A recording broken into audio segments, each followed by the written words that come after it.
你对色聚这个名词你知道吗？我的理解是，就是卢帕被分解到不能再分解的地步的那个状态。Her understanding about kalapa is when the material is break until the smallest unit. That's her understanding of kalapas. And when we talk about the hardness that is experienced now, we know only one reality is experienced. But when that hardness arises, can it arise alone, or does it need other rupas to arise together with it in a group? 当你碰触到软硬的土元素的时候呢，这个时候这个土元素是单独升起，还是有其他的色法一起升起？我觉得是一组。I think it's a group of unit. So one rupa cannot arise alone. It has to arise with at least 7 other rupas together in a group, and that group is called a kalapa. 色聚的最小单位是有8个色法一起升起。And Ajahn was referring to how there is space in between each group. 那每一个色聚之间有所谓的空间，要不然色聚跟色聚怎么分开来？ So in each group of rupas, each kalapa, there must be the 4 primary rupas arising together and 4 other rupas in that group. So always a minimum of 8 rupas in each group, even though only one is experienced. 色聚呢，那8个一定有4大，还有另外4个色法。那么这8个升起，即使你碰到火元素烫的时候，也有其他的色法跟它一起升起，只是出现的是火。我觉得有点那个抓不到这个，就是我理解不了，有没有用实例呢？有没有例子来说明这个呢？ I don't really get it. Is any example? For example, we may wonder why the visible object seen when looking at the orange flower is different from the visible object seen when looking at the yellow flower. In each case, it's visible object only that's seen, but because that visible object arises in a kalapa, it's conditioned by the other rupas in that kalapa, the hardness, the heat, the other rupas. So it means the visible object in each group is different. 色聚我们刚刚说最小单位是8个，有4个是4大，然后另外4个的其中一个就是所谓的颜色。所以当你看到黄色的时候，它黄色不是单独升起的，它是有4大升起的。那个土元素的多寡会让这个黄色看起来是柔软还是坚硬。So it's enough to know only one visible object is seen, but the visible object that's seen at each moment is different, conditioned by the different rupas in the kalapa it arises with. 所以就是你看到颜色或摸到任何一个东西的时候，它不会是单独的，还有至少有其他7个跟它一起。And as you say, each group is so incredibly small we cannot imagine, and rises and falls away instantly. 那色聚非常非常小，生命也非常快。Did the Buddha teach about hardness and softness, and what is experienced when one touches flowers? 佛陀有没有教土元素呢？有没有教当你碰花的时候，什么被碰到？不知道。I don't know. The answer is he taught about everything that is real and can be directly experienced. 佛陀传法，所以他传的是那个真的，可以被经验，可以被直接体验的。And in many, many suttas, he spoke about seeing an invisible object, hearing and sound, experiencing through the body sense hardness and softness, heat and cold, and motion and pressure. 在很多经典里面，佛陀谈到了眼视、色尘、耳视、声音、碰触以及风元素、土元素、火元素的特征。And then he also spoke about the thinking that follows all those experiences 佛陀 through 也 the body, through the sense doors. 佛陀也提到，在感官根门之后的经验呢，有思考，来思考这些经验。So he taught about, instead of a single world, he taught about 6 different worlds. 所以他谈的不是表面外面这个世界，而是6个世界。Of experiencing and of things experienced. 这6个世界有各自经验的对象。And these worlds, these realities are appearing all the time. One or other of them is appearing all the time. 这些被经验的对象一直在出现一直在出现。So there's no need to go anywhere or do anything special in order to understand more about what is appearing at the present moment. 所以如果你要了解这6个世界，它一直在出现，你有需要特别去哪里吗？不需要。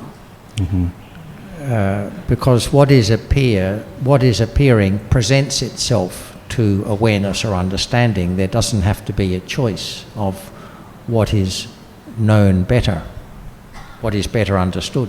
那觉知的对象是任何都可以被觉知的，所以它在6个世界里面之后被觉知呢？ Because what appears presents itself.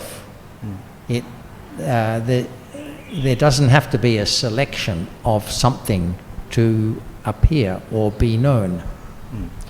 所以不管什么出现成为觉知的对象的时候呢，它是不是经过挑选的？好，所以并不是要去选择什么。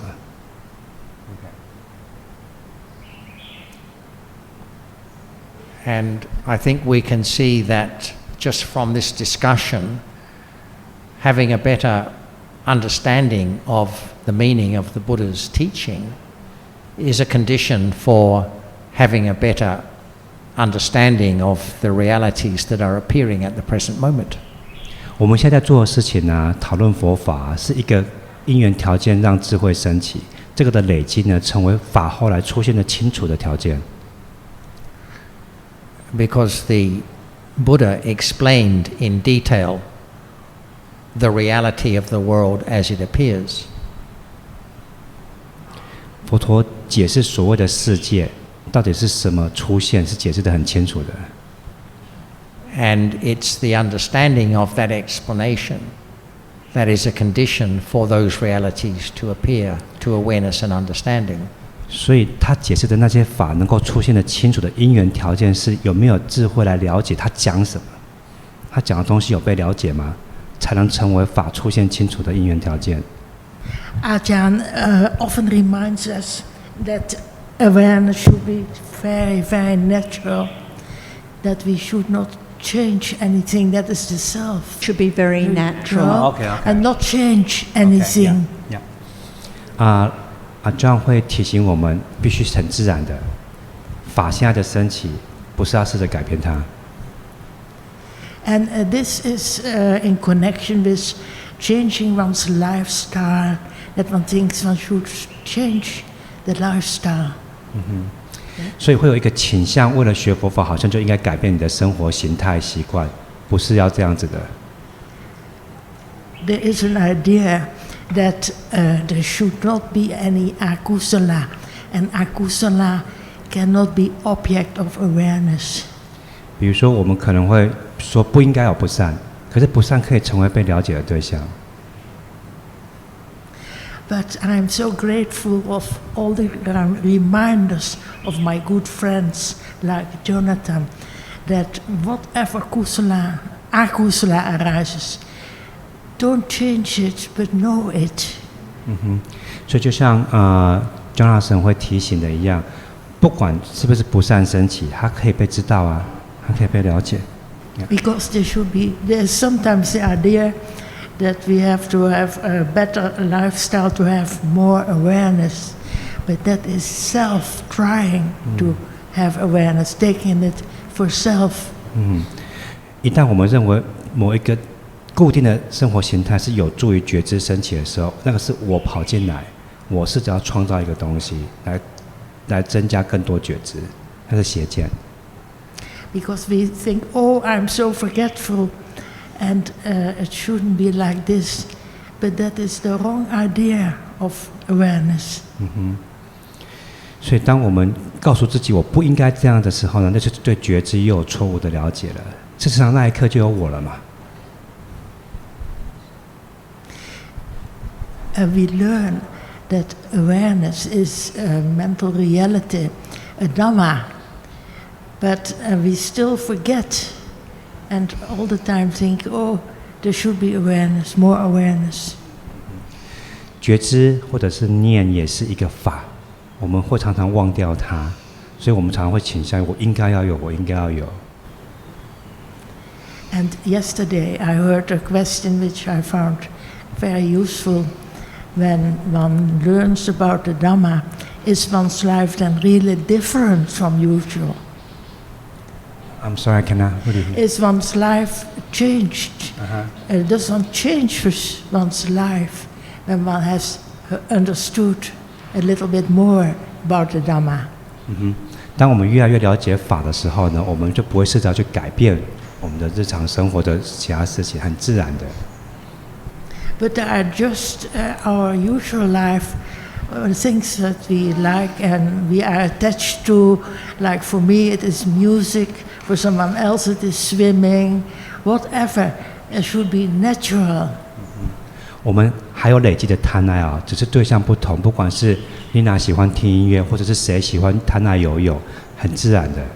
When it is not natural, it's not the Eightfold Path, and we don't learn the different accumulations for each of us. We all have different accumulations. I think that was explained, accumulation.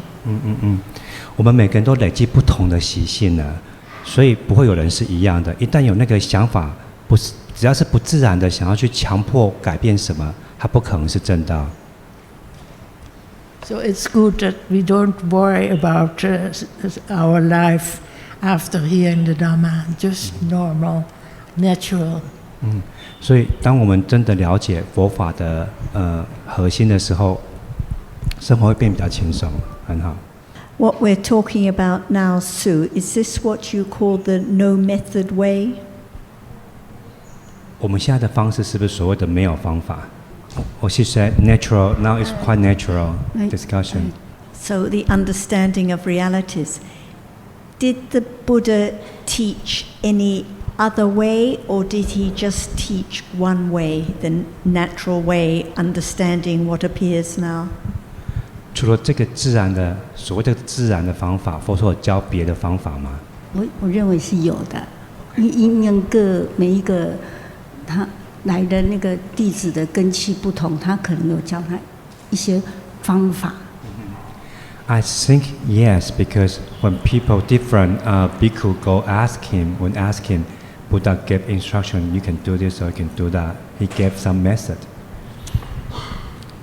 Did he ever suggest that for some people understand realities naturally, but for others there should be an idea of self that selects an object or observe what should appear now, such as breath or something else? 他有去叫谁有一个我在那边去选择应该专注什么，比如呼吸吗？在根据经典上，他是说有教他们类似出入行嘛。According to the text, the Buddha gave instruction of Anapanasati. And when he gave instructions, did he suggest there was a self that could choose what should be the object now? Or was he just describing the different realities at that time for those individuals who had already developed high degree of samatha? 佛陀有说你应该要去控制这个控制那个，还是他只是在描述那个状态，对那些已经累积高度的禅定的人而言，他只是在描述那个状态而已。For example, for lay people like Visakha, did he talk about Anapanasati? 有一些在家众啊，比如说 Visakha，我不知道中文是什么，佛陀叫他去学观息吗？我不记得。I don't know. So that's why, as Ajahn said, we have to consider each word very carefully, like even anapanasati or breath. Otherwise, people will focus on what they think is breath, like they think this is a microphone and they think what they can experience here is breath, but not understand anything about reality. So it's just the idea of I focusing or observing or developing anapanasati when nothing is known about Dhamma. 所以这就是老师阿江说很小心的读。比如说有些人他叫他去练阿那帕那萨提，有些人他并没有啊。那比如说提到呼吸的时候，我们今天震撼的是概念跟法的不同嘛。所以虽然他用了呼吸这个字，可是他背后的法那些听众是懂的。他懂，他其实只是法而已，并不是要去控制它。是啊。也就是培养觉知嘛。我们这个了解就是说，因为毕竟是我们在一个散乱，就是你在妄想妄念很多的时候，那你就是当然是有一个就是你讲的是注意嘛，就是你去注意这个出入息，那也是一个就是一个对治法嘛。一个对治法。这怎么讲？你的意思还是要保持觉知吗？开始有必要性，还是要保持觉知？开始有必要性，因为我们智慧还不够。就是说，比如我们智慧还不够很强的时候，你很弱，那你必须有某一些所谓讲嘛，就是方法嘛，就是这样。比如说佛陀要你就是阿那般念嘛，就是那你去开始可以去练习到就是到森林里面，到去僻静处，那去观察，去做一些。When the wisdom is not developed, the mind is immature. We need a method to, like anapanasati, to go to the forest to cultivate awareness. I think when understanding is not developed, and we read the suttas, and the Buddha describes how anapanasati, when developed, can lead to such and such, we take that as an instruction, whereas in fact it's just a description, and it's appropriate only for those who already have accumulated or developed anapanasati as an object of samatha. 当智慧还没有被建立起来的时候呢，很多人就会误以为观息法是一个指示，可是观息法事实上只是一个描述，那个观息法是什么状况，而且它只适用于已经有一定的习性跟那个高度的禅定能力的人。Because the Buddha taught for everyone, so he taught for those who had little understanding, and he taught for those who already had good understanding. He taught for those who had not developed any samatha, and he taught for those who had already developed jhana. 佛陀的听众有很多，有的智慧还不够，有的智慧很高，有的有禅定的能力，有的没有禅定的能力。So we find many different situations addressed by the Buddha, but in every instance, it's not an instruction, it's a description of how understanding can be further developed for the person with those particular accumulations or background. 所以不管是哪一个类型，不管是哪个状况，佛陀都不是在给指示，他是在给一个描述，描述这样子，这个描述的了解会帮助他智慧的建立。But because we have the tendency to think in terms of a method anyway, as most people do before they hear the Dhamma, we interpret it according to our own misunderstanding. 我们本来就有倾向要有方法了，我们做什么事情都倾向要有一个方法，才能够达到我们要的。Okay. And so we are interested in considering more about the meaning of what the Buddha taught. not just taking something that we have read and then trying to practice on the basis of it, but really to consider in detail and word by word the meaning of his teaching. 所以我们这里有兴趣的是去了解佛陀到底说什么话，他的话的意义是什么，去了解它，而不是读到一些东西，其实我们还没有到那里，然后我们要想要靠一个方法赶快到那个状态。If you or I have no understanding at all of what is nama and what is rupa, what is dharma now, and someone tells us, go outside and be aware of breath, is it of any value at all? 如果我们从来没有学过什么是法、民法、摄法，什么才是呼吸，呼吸只是概念，呼吸只是不同的法，然后有人跟我们说你去外面好好观察你的呼吸，那个有什么价值跟意义呢？没特别的一个意思，就是好像认为就是说你自己去透过这个呼吸去了解你自己的身体，他们会认为这样子。我认为是这个，就是说你透过你的呼吸 I can understand the body through breathing. Understand it. Because if there's no understanding now of Dhamma as anatta, which is the core of the Buddha's teaching, not Ajahn's teaching, not our teaching, but the Buddha's teaching, if there's no understanding of Dhamma, what is Dhamma, and how it's anatta now, and we just follow some instructions, just focus on what we wrongly imagine to be breath or wrongly imagine to be the body, it cannot lead to any understanding of Dhamma as anatta, because it's wrong from the beginning, just focusing on some wrong idea of what breath is. So it just goes more and more wrong with the idea of I can do, I can concentrate, I can focus. 如果没有了解诸法无我，首先什么是法，什么是无我？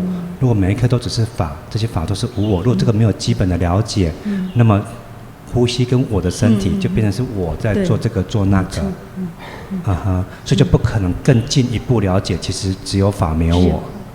The Buddha taught Sabbe Dhamma Anatta. It means whatever the circumstances, Dhamma is anatta.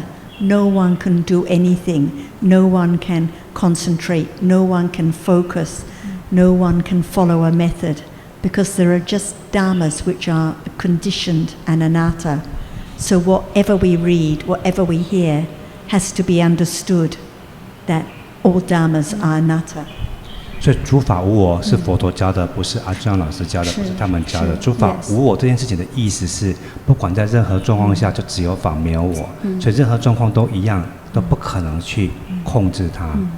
So there's only one way, and that is the understanding of dhammas as anatta, not our teaching, the Buddha's teaching.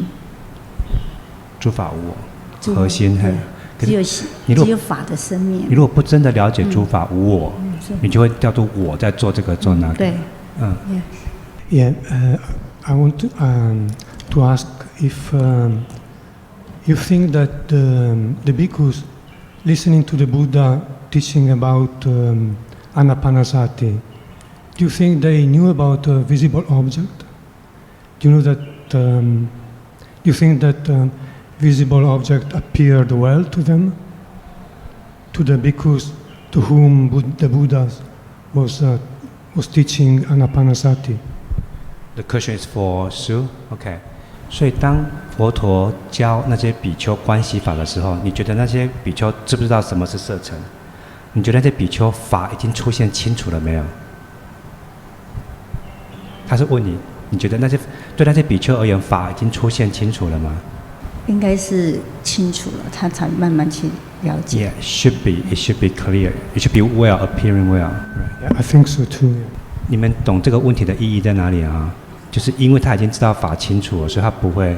你是不是在概念法存在，而是真正的你了解什么是无我，那个法的存在才是重点。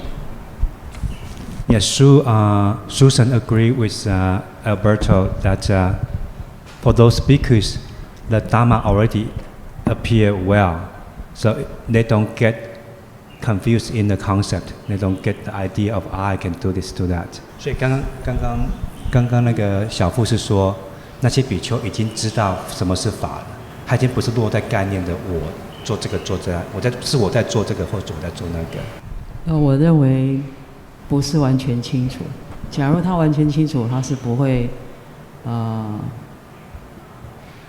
再有一个方法，就是他假如说了解阿酱讲的这个当下就是实相的这种了解的时候，那个会成为练习是过去，不然的话那么多的禅修营，那么多人趋之若鹜，他们基本上我觉得他还是要有一个方法的。但是是不是你说的，是不是都了解摄具什么这些很多东西？你现在是说现在的禅修营需要方法，还是佛陀那个时候？现在问题是比丘们听到关系法的比丘们，佛陀教的那些比丘，他知不知道法？我不确定是通通都明白了法，应该是。Okay. Lily's comment is she's not sure if those bhikkhu, to them, Dhamma appear well already. Just talk about breath a little more. Did Buddha just talk only about breath? 佛陀只是在讨论文字而已吗 No. So you are interested in breath only, or also whatever appears? 所以我们的兴趣是呼吸，还是现在出现的是什么？现在出现什么？了解自己。出现什么？ There is seeing right now, but you are interested to have breath as object. 如果现在眼识正在出现，你的兴趣是在呼吸吗？不是。So, what's the purpose of talking about breath? 所以，那讨论呼吸的目的是什么呢？那是说一种练习早期，我们开始的练习的方法，就是说，当你没有在看，没有在其他的根本。为了什么练习？为了专注还是为了什么？其实是可以说算专，也可以说算专注一个。Okay, and so there need to be a method to practice to be able to concentrate. To concentrate, a practice to concentrate. On what? 专注什么？专注出入息。In and out breath. Only? 只有这个吗？Even the purpose is wrong. When Buddha talk about breath, it seems like he want anyone to have breath as object. That's not right. 当我们看关系法的时候，我们会以为佛陀是要我们把呼吸当作去专注的对象。其实也不完全是说专注的对象，而且在这个专注在出入息里面去观察到我们四大在身心的变化。We can observe the primary rupas for the in and out breath. Why only breath? This is also.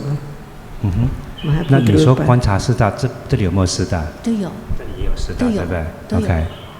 Do you think that when you 去体验， have 我们是想说我们去体验我们自己身体自己。So that's to experience this body and mind. Not breath only, right? 所以不只是呼吸嘛。OK. No selection. 有去选择吗？有去挑选？自然。Does breath appear now?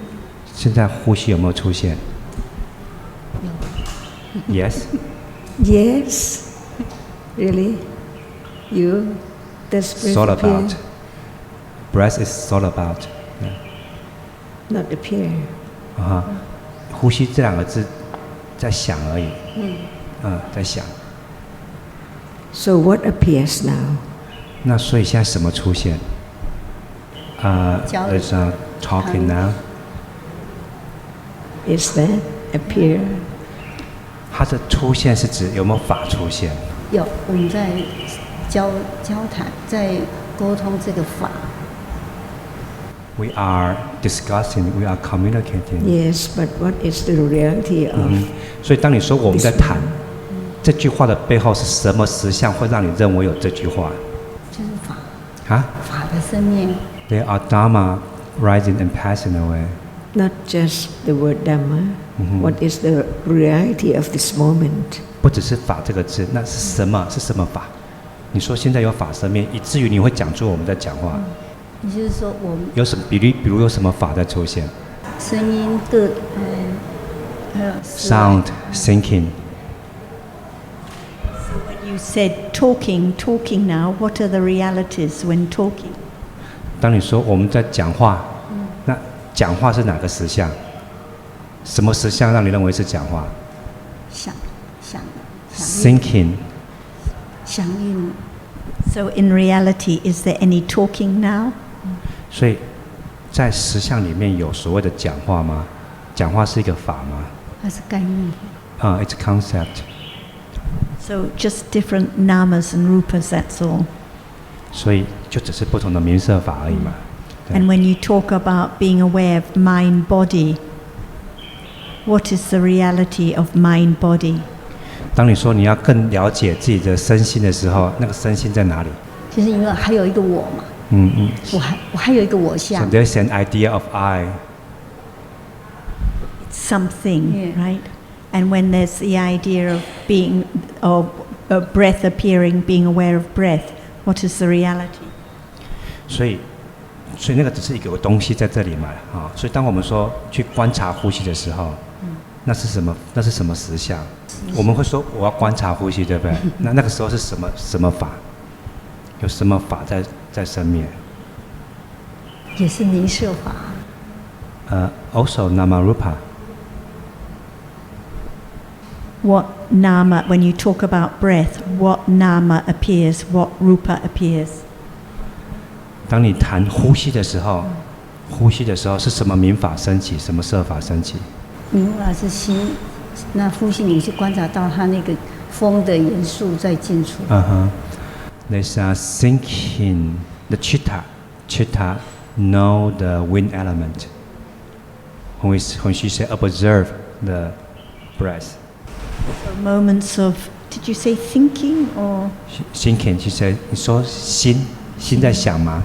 还是观察？心在观察。She said chitta, 观察就知道。心知道。知道。A chitta knows there's wind element. What knows anything? What is the reality that knows? 那个去知道的是什么法？名法。Nama knows. What kind of nama knows? 哪一种名法去知道？哪一种名法心 ？Chitta. Because chitta, like we discussed yesterday, just experiences the object. At a moment of touching, the chitta just touches what is hard, but it doesn't know anything. 所以，像身世在碰触的时候，他只是经验那个，他只是去经验，他不会有更多的了，就是经验他的对象而已。心就是去经验他的对象。At a moment of seeing sees what is visible. It experiences what is visible, but it doesn't know anything. 眼是只是经验色尘，他不会再知道其他事情了。眼是不会知道更多的事情，除了经验色尘以外。So when Ajahn asked what appears now, so now there is thinking, there is doubt, there is seeing, there is what is seen. These are realities that appear right now. 所以当老师在问说现在什么出现了，现在有法一直在想，对不对？然后有一些困惑，有一些怀疑，有掩饰，有被看到的，这些就是现在在出现的，可他没有被了解。